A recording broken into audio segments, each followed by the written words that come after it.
사도신경으로 함께 신앙 고백하겠습니다. 나는 전능하신 아버지 하나님 천지의 창조주를 믿습니다. 나는 그 유일하신 아들 우리 주 예수 그리스도를 믿습니다.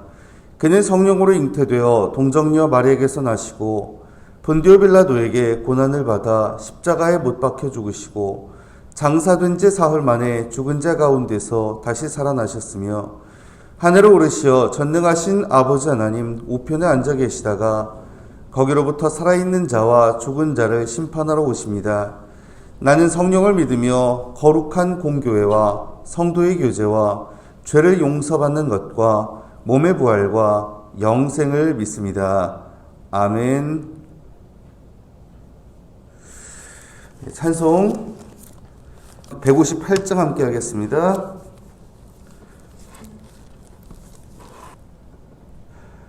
서쪽 하늘 붉은 노을 언덕 위에 비치누나 연약하신 두 어깨에 십자가를 생각하니 머리에 쓴 가시관과 몸에 걸친 붉은 옷을 피 흘리며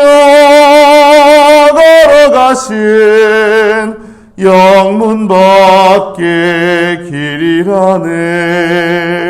한 발자국 두 발자국 걸어가는 자국마다 땀과 눈물 붉은 피가 가득하게 고였구나.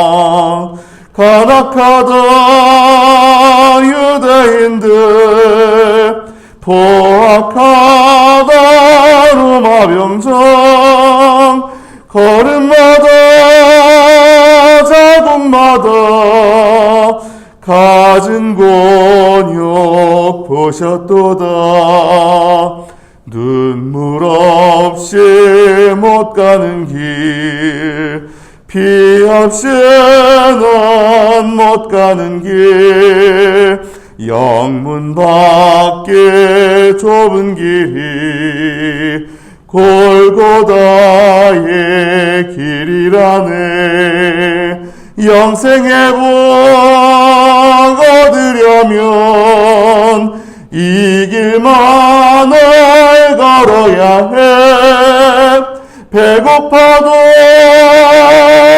올라가고 죽더라도 올라가세.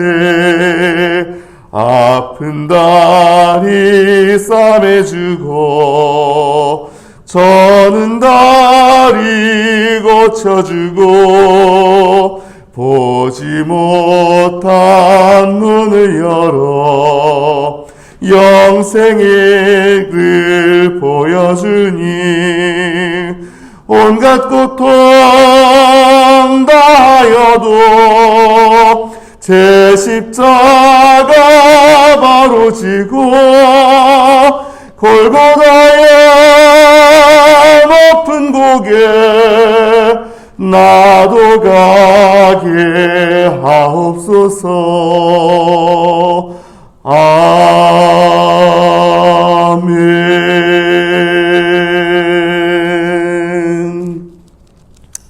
히브리서 13장 함께 읽겠습니다. 히브리서 13장 봉독합니다. 형제 사랑하기를 계속하고 손님 대접하기를 잊지 말라. 이로써 부지 중에 천사들을 대접한 이들이 있었느니라. 너희도 함께 갇힌 것 같이 갇힌 자를 생각하고 너희도 몸을 가졌은즉 학대받는 자를 생각하라. 모든 사람은 결혼을 귀히 여기고 침소를 더럽히지 않게 하라. 음행하는 자들과 간음하는 자들을 하나님이 심판하시리라. 돈을 사랑하지 말고 있는 바를 족한 줄로 알라. 그가 친히 말씀하시기를 내가 결코 너희를 버리지 아니하고 너희를 떠나지 아니하리라 하셨느니라. 그러므로 우리가 담대히 말하되 주는 나를 돕는 이시니 내가 무서워하지 아니하겠노라. 사람이 내게 어찌하리요 하노라. 하나님의 말씀을 너희에게 일러주고 너희를 인도하던 자들을 생각하며 그들의 행실의 결말을 주의하여 보고 그들의 믿음을 본받으라. 예수 그리스도는 어제나 오늘이나 영원토록 동일하시니라. 여러 가지 다른 교훈에 끌리지 말라. 마음은 은혜로서 굳게함이 아름답고 음식으로서 할 것이 아니니 음식으로 말미암아 행한 자는 유익을 얻지 못하였느니라. 우리에게 제단이 있는데 장막에서 섬기는 자들은 그 제단에서 먹을 권한이 없나니 이는 죄를 위한 짐승의 피는 대제사장이 가지고 성소에 들어가고 그 육체는 영문 밖에서 불사름이라. 그러므로 예수도 자기 피로써 백성을 거룩하게 하려고 성문 밖에서 고난을 받으셨느니라. 그런즉 우리도 그의 치욕을 짊어지고 영문 밖으로 그에게 나아가자. 우리가 여기에는 영구한 도성이 없으므로 장차 올 것을 찾나니 그러므로 우리는 예수로 말미암아 항상 찬송의 제사를 하나님께 드리자. 이는 그 이름을 증언하는 입술의 열매니라. 오직 선을 행함과 서로 나누어 주기를 잊지 말라. 하나님은 이 같은 제사를 기뻐하시느니라. 너희를 인도하는 자들에게 순종하고 복종하라. 그들은 너희 영혼을 위하여 경성하기를 자신들이 청산할 자인 것 같이 하느니라. 그들로 하여금 즐거움으로 이것을 하게 하고 근심으로 하게 하지 말라. 그렇지 않으면 너희에게 유익이 없느니라. 우리를 위하여 기도하라. 우리가 모든 일에 선하게 행하려 함으로 우리에게 선한 양심이 있는 줄을 확신하노니 내가 더 속히 너희에게 돌아가기 위하여 너희가 기도하기를 더욱 원하노라. 양들의 큰 목자이신 우리 주 예수를 영원한 언약의 피로 죽은 자 가운데서 이끌어내신 평강의 하나님이 모든 선한 일에 너희를 온전하게 하사 자기 뜻을 행하게 하시고 그 앞에 즐거운 것을 예수 그리스도로 말미암아 우리 가운데서 이루시기를 원하노라. 영광이 그에게 세세무궁토록 있을지어다. 아멘. 형제들아, 내가 너희를 권하노니 권면의 말을 용납하라. 내가 간단히 너희에게 썼느니라. 우리 형제 디모데가 놓인 것을 너희가 알라. 그가 속히 오면 내가 그와 함께 가서 너희를 보리라. 너희를 인도하는 자들과 및 모든 성도들에게 문안하라. 이달리아에서 온 자들도 너희에게 문안하느니라. 은혜가 너희 모든 사람에게 있을지어다. 아멘. 사순절 특별 새벽 기도의 23번째 날입니다. 오늘도 주님 앞에 나와서 기도함으로 하루 시작하시는 여러분께 주님의 은혜가 가득히 임하시길 간절히 바랍니다. 아멘. 어제 읽었던 12장 마지막 부분에 이런 말씀이 나왔었죠. 경건함과 두려움으로 하나님을 기쁘시게 섬길지니. 보다 완전한 것, 흔들리지 않는 나라를 받았으니 그에 합당한 삶을 살라는 거였죠. 자, 13장은 바로 이런 삶, 즉 경건함과 두려움으로 하나님을 기쁘시게 하는 삶이 어떤 삶인가 좀 더 구체적으로 이야기를 해주는 게 13장입니다. 1절에 뭐 하라고요? 형제 사랑하기를 계속하고. 아시죠? 하나님 사랑과 이웃 사랑 분리된 게 아닙니다. 예수님이 가장 큰 계명 말씀하실 때 첫째는 하나님 사랑, 근데 둘째는 이와 같은이라고 하셨거든요. 그건 첫째가 중요하고 둘째는 덜 중요하고 이게 아니라 첫째는 하나님 사랑인데 그와 같을 정도로, 그와 동등한 것이 또 하나가 이웃 사랑이다 이거거든요. 하나님 사랑과 이웃 사랑 분리된 게 아닙니다. 하나님을 진짜 사랑하는 사람이 하나님 사랑하기에 이웃도 사랑할 수 있는 거고요. 하나님 눈으로 그 사람을 보니까, 그리고 이웃 사랑, 진짜 하나님을 사랑한다면 이웃 사랑으로 당연히 그게 나와야 맞는 거거든요.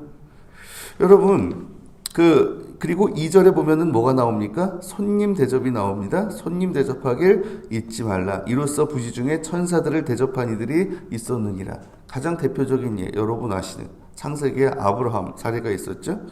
자, 실제로 주로 이제 구약 시대, 이제 고대의 중동 지방에서 그 유목민들 사이에선 특히나 이 손님 대접이 굉장히 중요한 그런 덕목이었습니다. 왜요? 일단은 이게 지형이 험하고 그 주변에 뭐 먹을 것이 마땅치 않고 그런 상황에서 손님이 온다. 그러면 사실은 그 사람 굉장히 그 여행 중에 쉽지 않은 여정이거든요. 그러니 그 사람 어쨌든 머무는 동안에 확실하게 먹이고 대접하고 그렇게 보내야 되는 거죠. 그래야 자기도 나중에 다른 데 갔을 때 뭐 어떤 대접을 받을지 그거는 뭐 모르는 거니까. 모든 사람들이 사실 그게 거의 불문율이었습니다. 그런데 그렇게 그 구약 시대에 그랬듯이 너희들도 손님 대접에 힘써라. 이것이 결국은 천사들을 나아가서 하나님을 섬기는 일이다. 자, 3절에 보면 뭐라고 합니까? 너희도 함께 갇힌 것 같이 갇힌 자를 생각하고 너희도 몸을 가졌은즉 학대받는 자를 생각하라. 너희도 갇힌 자를 생각할 때 너희도 함께 갇힌 것처럼 생각하고 그런 마음으로 갇힌 자들을 위해서 생각을 하고 또 너희도 몸을 가졌은즉 학대받는 자를 생각하라. 또 4절에 모든 사람은 결혼을 귀히 여기고 침소를 더럽히지 않게 하라. 음행하는 자들과 간음하는 자들을 하나님이 심판하시리라. 결혼을 귀하게 여기고 음행하지 마라. 또 5절 돈을 사랑하지 말고 있는 바를 족한 줄로 알라. 그럴 수 있는 근거는 뭐예요? 그가 친히 말씀하시기를 내가 결코 너희를 버리지 아니하고 너희를 떠나지 아니하리라 하셨느니라. 돈 없으면 사실 불안하잖아요. 근데 그럼에도 돈을 사랑하지 않고 있는 바에 만족할 수 있는 이유는 뭡니까? 하나님이 우리와 늘 함께 계시기 때문에 그리고 우리의 필요를 채워주실 것이기 때문에. 지금까지 이 말씀들 어때요? 정말 하나님을 두려워하는 마음, 그러면서도 그분께 감사하면서 그분을 기쁘시게 하고자 한다면 이런 거 실천 안 할 수 없는 것들이죠. 그리고 이런 일들을 통해서 우리가 섬기는 하나님이 영광을 받으시게 될 줄로 믿으시길 바랍니다. 자, 또 이런 가르침을 전해주던 사람들을 생각하라고 7절에 말합니다. 하나님의 말씀을 너희에게 일러주고 너희를 인도하던 자들을 생각하며 그들의 행실의 결말을 주의하여 보고 그들의 믿음을 본받으라. 너희에게 이걸 가르쳐준 사람들, 인도자들을 생각하고 그들의 행실을 주의하고 또 그 믿음을 본받아. 물론 지도자가 누구냐에 따라서 구체적인 행동 지침은 또 달라질 수도 있을 겁니다. 뭘 더 중요시하냐? 그럼 다를 수 있죠. 그리고 또 조금 뭐 더 쪼이는 분들이 있을 수 있고 조금 그나마 상대적으로 좀 방임하는 분들이 있을 수 있고 근데 어쨌든 누구는 동일하다고요. 8절 말합니다. 예수 그리스도는 어제나 오늘이나 영원토록 동일하시니라. 그들의 주님, 우리의 주님이신 예수 그리스도 그분은 어제나 오늘이나 영원토록 동일하신 분이라는 거죠. 그러기에 그들의 가르침이 서로 일치될 수 있는 겁니다. 왜요? 조금씩 달라 보여도 결국은 한 분 예수 그리스도에 관한 것이기 때문에. 그러니 다른 가르침에 현혹될 필요가 없죠. 9절 말씀합니다. 여러 가지 다른 교훈에 끌리지 말라. 마음은 은혜로서 굳게 함이 아름답고 음식으로서 할 것이 아니니 음식으로 말미암아 행한 자는 유익을 얻지 못하였느니라. 여기 음식, 아마도 유대교의 음식 규정을 가리키는 것 같습니다. 그 유대인들 사실 먹는 거에 철저하거든요. 구약성경 율법에 레위기 11장 보면은 정말 음식에 대해서 뭐는 먹어도 되고 뭐는 먹으면 안 되고 이거 아주 그냥 이게 구구절절이 주구장창. 지금까지도 사실 도대체 그 기준이 뭔가 거기에 대해서 이게 정확하게 파악이 안 될 정도로 왜 그랬나 싶을 정도의 어떤 음식 규정이 세세하게 쫙 나와 있거든요. 진짜 놀라운 거 뭔 줄 아세요? 지금도 지키고 있다는 거예요. 이 유대인들 우리가 뭐 이슬람에 대해서는 알죠. 이슬람 뭐 한때 무슬림들이 우리나라에도 뭐 늘어날 수 있는데 그 어떡하냐 뭐 이제 이런 뭐 위기감을 가져야 된다. 좀 물론 뭐 그럴 필요도 없지는 않겠지만 좀 지나치게 말씀하시는 분들 이야기를 들으면 제가 그런 분들한테 한마디 이렇게 했어요. 삼겹살에 소주를 못 먹는 종교라고. 그게 우리나라에서 뭐 얼마나 영향을 끼칠 것 같냐. 그랬더니 나름 납득을 하시더라고요. 여러분 더한 게 유대교예요. 더한 게. 이 이슬람교 음식 규정 될 것도 아니에요. 그 무슬림들이 음식 규정이 할랄이라고 하잖아요. 할랄보다 훨씬 더 엄격한 게 그 유대인들의 코셔라고 하는 제도입니다. 그 인증도 어렵고요. 예, 인증도 어렵고. 그래서 뭐 코셔 물품을 만들어서 그 이스라엘에 수출한다 거의 안 돼요. 할랄은 많잖아요. 그렇죠? 근데 예, 코셔 안 됩니다. 그리고 또 미군 같은 경우는 그 미군 안에 그 이슬람 교인들도 무슬림들도 있고 유대교인들도 다 있거든요. 예, 그들을 위한 어떤 이 미군의 군종 장교들은요, 군종부는 실제로 그런 역할까지 한다고 하더라고요. 유대교인들이 있고 그리고 무슬림들이 있다 보니까 전투식량 같은 거 있잖아요. 예, 그것도 거기 맞춰서 나와야 된대요. 그래서 그런 것도 다 검수할 때 그 군종이 같이 들어간다고 그러더라고요. 야, 참 그럴 수 있겠구나. 근데 여러분, 신약 성경에서 예수님 뭐라고 하셨습니까? 특히 베드로가 이 고넬료에게 가서 고넬료를 만나서 이방인들에게 복음을 전하게 될 때 환상을 보여주셨잖아요. 예, 온갖 이 동물들이 하늘에서 이렇게 쭉 내려오는데 베드로야 일어나 이걸 잡아먹어라. 그럴 수 없습니다. 그랬더니 하나님이 깨끗게 하신 것을 너희가 더럽다고 하지 마라. 자, 물론 그게 음식에 관한 거라기보다는 이방인들에게도 복음을 전해라. 그들에게도 기회가 열려있다. 이런 차원에서 상징적으로 비유적으로 주신 그런 환상이긴 하지만 어찌됐든 간에요. 주님은요 그냥 음식 그 자체에 대해서 뭐라고 하시는 분이 아니라는 거죠. 실제로 예수님도 실제로 뭐라고 하셨어요? 입으로 들어가는 것이 사람을 더럽게 하는 것이 아니라 입에서 나오는 것이 사람을 더럽게 하는 거다. 그래서 오늘 우리도요, 먹을 거에 대해서는 그렇게 우리가 뭐 딱히 뭐 금하고 뭐 이런 거 없잖아요. 왜요? 그게 중요한 게 아니라는 걸 알기 때문에. 여러분, 여기서도 말하는 게 그겁니다. 음식으로 그 할 게 아니다. 이런 거 잘 지키고 못 지키고가 중요한 게 아니다. 물론 뭐 그걸 지키면서 나름대로 의미는 있을 겁니다. 하지만 그보다 중요한 건 뭐라는 거예요? 은혜라는 거죠. 우리에게 은혜가 주어졌다면 그 은혜를 굳게 붙잡는 것이 더 중요한 일이다. 자, 이런 사실들에 대해서 재미있는 이미지를 써서 이야기를 합니다. 자, 제단이 나오거든요. 제단 10절에 우리에게 제단이 있는데 장막에서 섬기는 자들은 그 제단에서 먹을 권한이 없나니. 예, 제단 구약 성경에 보면은 제사를 드릴 때 제물을 태워서 바치는 제단이 있거든요. 근데 이 제단이 어디 있었겠어요? 건물 안에 있었겠어요? 밖에 있었겠어요? 당연히 밖에죠. 그 안에 있으면 안 됩니다. 예. 저도 옛날에 어렸을 때 헷갈렸다 보니까 혹시나 싶어 말씀드리는 겁니다. 근데 생각해보면 당연한 거예요. 짐승을 잡아가지고 태워서 치는, 성막이라는 게 그렇게 크고 뭐 그럴듯한 건물이 아니었거든요. 그 안에서 할 수 없어요. 밖에서 성막 뜰에서 하는 겁니다. 그리고 제단에서 제물을 태워서 바치고 나서 그리고는 제사장이 이제 손을 씻고 성소에 들어오고 이렇게 하는 거거든요. 자, 근데 그걸 언급하는 겁니다. 10절에 장막에서 섬기는 자들은 그 제단에서 먹을 권한이 없다. 왜냐하면은요, 11절 말씀합니다. 이는 죄를 위한 짐승의 피는 대제사장이 가지고 성소에 들어가고 그 육체는 영문 밖에서 불사름이라. 제물로 바쳐진 짐승의 피는요, 대제사장이 성소로 가지고 들어옵니다.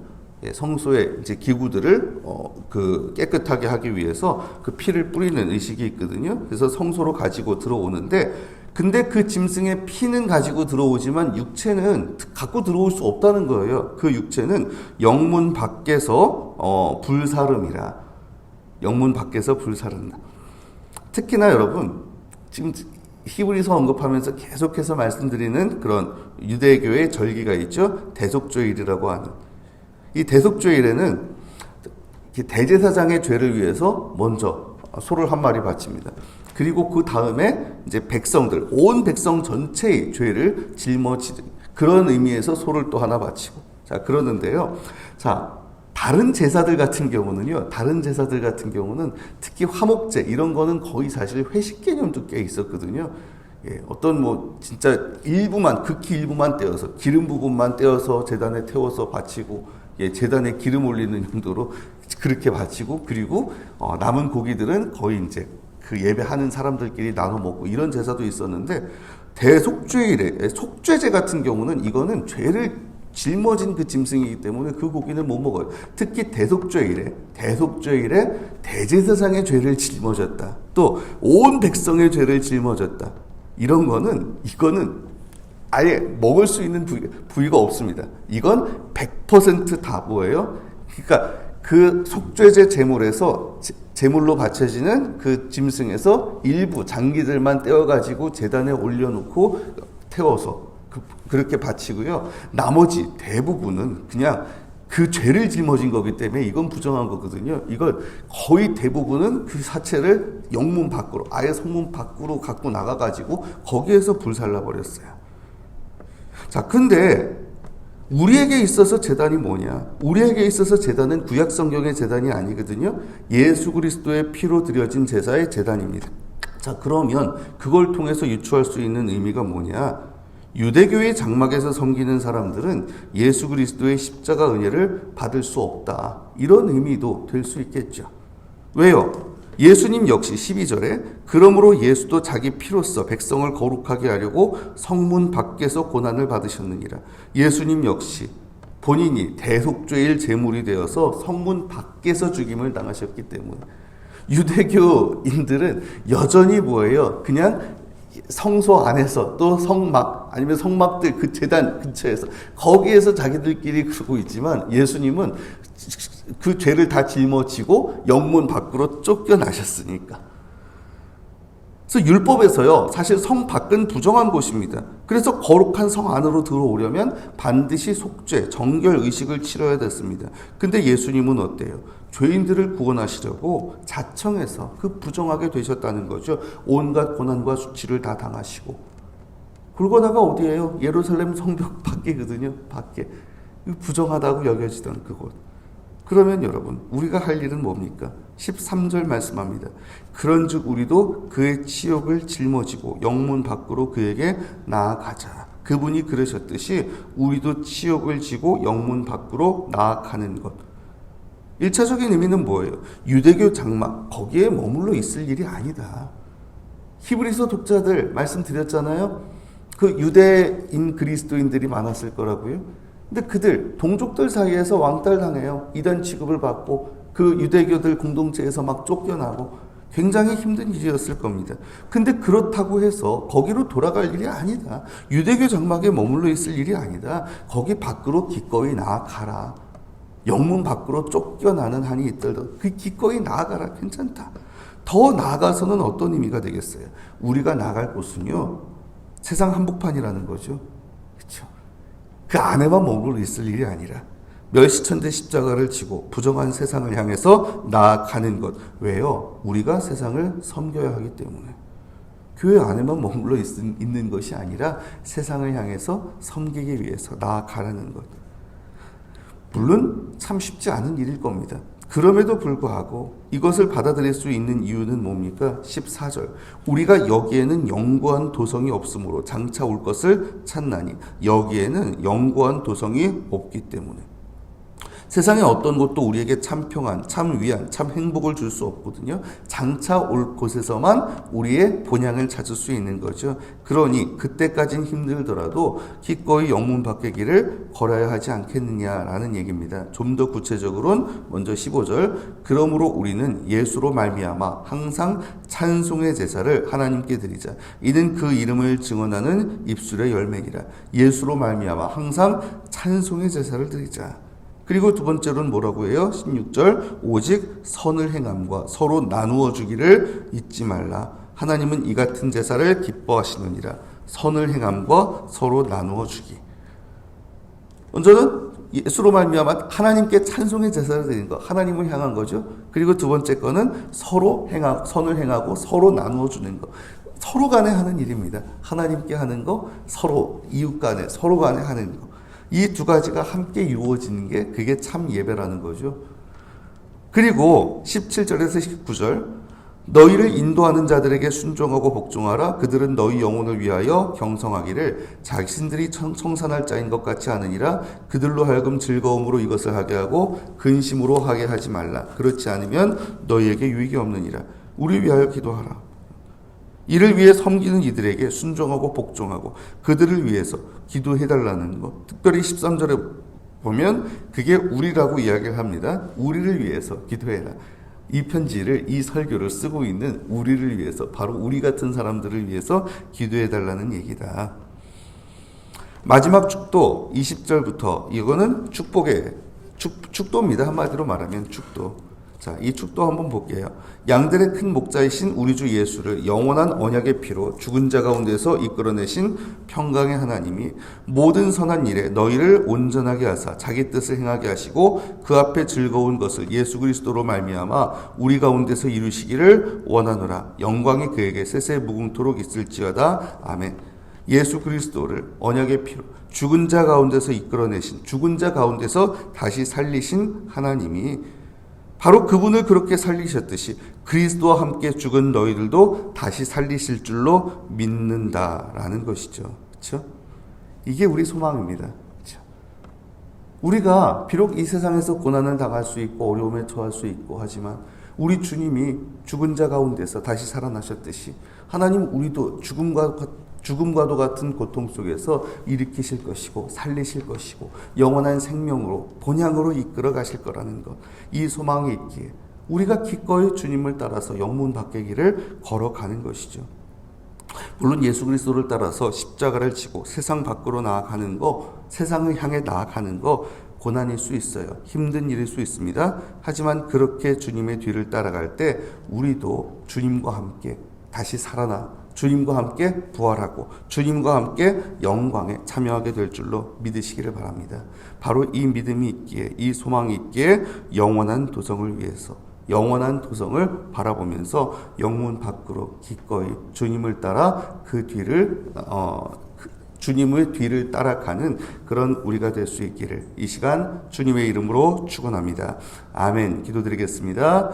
주님, 저희들 이 시간 주님 앞에 나와 예배하고 기도드립니다. 주님, 저희 기도 들으시고 응답하여 주시옵소서. 이 세상 가운데에서 저희가 때로는 힘들 수 있습니다. 고통스러울 수 있습니다. 주님이 지신 십자가의 길, 우리의 삶도 그렇게 십자가를 지는 삶인 것 같을 때도 있습니다. 하지만 주님, 그렇다 할지라도 아니 오히려 우리 주님이 우리를 위해 고난당하셨고 그렇게 우리를 위해 고난당하심으로 우리의 구원을 또 우리에게 영광을 허락하여 주셨사오니 바로 그 주님을 바라보며 그 주님의 은혜를 기억하며 저희도 기꺼이 영문 밖으로 주님을 따라 주님을 따라 나아갈 줄 아는 저희가 될 수 있도록 주님 도와주시옵소서. 십자가를 지고 각자 자기의 자리에서 자기 십자가를 지고 세상을 향해 기꺼이 나아가는 가운데 비록 그것이 어려운 길일 수 있고 고통스러운 일일 수 있지만 하지만 결국 우리 주님이 죽음에서 다시 살아나셨듯 우리 또한 그렇게 죽음의 길, 십자가의 길을 걸어간 이후엔 주님과 함께 다시 살아날 것을 믿기에 그 영광에 참여할 것을 믿기에 그리고 또한 그렇게 우리가 죽음의 길, 십자가의 길을 걸어감으로 인해서 우리뿐만 아니라 더 많은 사람들의 생명이 살아날 것을 믿기에 그 믿음을 가지고 소망을 가지고 기꺼이 주님의 뒤를 따라 십자가를 지고 영문 밖으로 나아가는 가운데 그런 우리를 통해서 더 많은 사람들의 생명이 살아나며 그런 우리 모두를 주님께서 그 주님의 영광에 동참하게 하시는 그런 은혜를 경험하며 살아갈 수 있도록 주님 우리의 삶의 순간순간마다 늘 함께 하시고 역사하여 주시옵소서. 감사드리오며 이 모든 말씀 친히 대속죄일 제물이 되셔서 영문 밖으로 그 치욕을 짊어지고 나아가셨던 우리 주님 예수 그리스도의 이름으로 간절히 기도드리옵나이다. 아멘. 주님 가르쳐 주신 기도 함께 드리겠습니다. 하늘에 계신 우리 아버지, 아버지의 이름을 거룩하게 하시며 아버지의 나라가 오게 하시며 아버지의 뜻이 하늘에서와 같이 땅에서도 이루어지게 하소서. 오늘 우리에게 일용할 양식을 주시고 우리가 우리에게 잘못한 사람을 용서하여 준 것 같이 우리 죄를 용서하여 주시고 우리를 시험에 빠지지 않게 하시고 악에서 구하소서. 나라와 권능과 영광이 영원히 아버지의 것입니다. 아멘. 기도 제목 나누기 전에 오늘 성금요일이잖아요. 예수님이 십자가에서 돌아가신 바로 그 당일, 그렇죠? 아마 이 시간쯤에는 예수님이 계속 끌려다니면서 밤새도록 여기저기 끌려다니면서 고난을 겪으셨고 예루살렘 가보니까는요 예수님이 끌려다니신 거리가 그게 만만한 거리가 아니었더라고요. 진짜 여기저기 한밤중에 그 힘들었겠다 싶을 정도로 그것만 해도 힘들었겠다 싶을 정도로 그렇게 정말 육체적으로도 힘들게 여기저기 끌려다니면서 고초를 겪으셨고 그리고 또 지금쯤에는 아마도 빌라도의 법정쯤 터지지 않았을까 싶은데 아니면 이미 처형 절차가 시작됐을지도 모르겠고 그렇죠? 아무튼 그 주님의 그 고난 한참 당하시고 계시던 그 시간입니다. 그리고 특별히 9시부터 09시부터 한 15시 한 6시간 정도 예수님이 십자가에서 매달려 계시던 시간이거든요. 그래서 그 시간 동안이라도 정말 우리를 위해 고난당하신 주님, 그리고 십자가에 달려 계시던 그 주님의 마음을 또 생각하면서 조금이나마 그 고통 좀 묵상할 수 있으면 좋겠습니다. 그 고난을 그냥 함께 우리도 맛보고 또한 그 고난의 의미에 대해서 생각하면서 그렇게 좀 묵상하는 시간 됐으면 좋겠고요. 오늘 성금요일 예배 있죠? 19시 반에 이 자리에서 있습니다. 함께 하실 수 있는 분들은 함께 하시고 히브리서가 오늘 마쳤네요. 내일도 특별 새벽 기도회 있습니다. 내일 독특한 날입니다. 주님이 돌아가시고 무덤에 묻히시고 그래서 다시 살아나실 그때까지 정말 주님이 세상에 오셨으되 이 땅에 계시지 않았던 그 시간, 하루 반 정도, 그게 이제 내일이거든요. 그래서 거기에 맞는 말씀을 가지고 내일 함께 또 은혜 나누고자 합니다. 아무튼 그렇게 알고 계시고 우리 성금요일 우리 주님의 고난을 기억하면서 또 저녁에 예배도 함께 하실 수 있으면 더 좋겠고요. 계속해서 오늘 말씀 기억하면서 기도하길 원합니다. 우리 주님이 십자가에 지고 그 영문 밖으로 나아가는 그 치욕을 짊어지고 나아가셨듯이 우리 또한 주님의 뒤를 따라서 그 길을 기꺼이 걸어가기를 원합니다. 그런 가운데 진정 주님이 부활하셨듯 우리도 부활의 소망을 가지고 그 길 나아감으로 우리 주님이 죽으심으로 인해서 우리가 살아났듯이 우리도 주님의 뒤를 기꺼이 따라가는 가운데 그런 우리를 통해서도 더 많은 사람들이 살아나는 역사가 있게 되기를 원합니다. 이런 소망을 가지고 함께 기도했으면 좋겠습니다. 특별히 여러분 가운데 지금 상황이 어렵고 고통스럽고 그런 분이 계시다면 그 고난 주님 이미 다 경험하셨습니다. 우리와 함께 그 고난당하는 자리에 계시는 주님을 바라보면서 그 주님께 그 마음 그냥 다 내려놓으세요. 그 가운데에서 찾아오는 은혜가 있고 그 가운데서 찾아오는 또 위로가 있을 겁니다. 계속해서 기도 제목들 중에 특별히 오늘 한 가지는 갑작스러운 어떤 문제가 생겨서 어려움 겪는 분들 계시잖아요. 갑작스러운 사고가 있었을 수도 있고 천재지변이 있었을 수도 있고 그렇죠. 또 부상, 그 갑작스러운 질병, 정말 생각도 못했던 그로 인해서 정말 죽기까지 고난당한 분도 계실 거고 그리고 또 그런 어려움이 가족 가운데 닥쳐가지고 그래서 이제 이렇게 말도 안 되는 그런 슬픔을 갑자기 이제 날벼락 맞은 거죠. 그 유가족들도 있을 거고 아니면 본인이 그런 어려움을 이미 당해가지고 그래서 지금 삶이 그 이후에 어려워진 분들 이 병원 안에도 많이 계시고 우리 밖에도 많이 계시고 그럴 겁니다.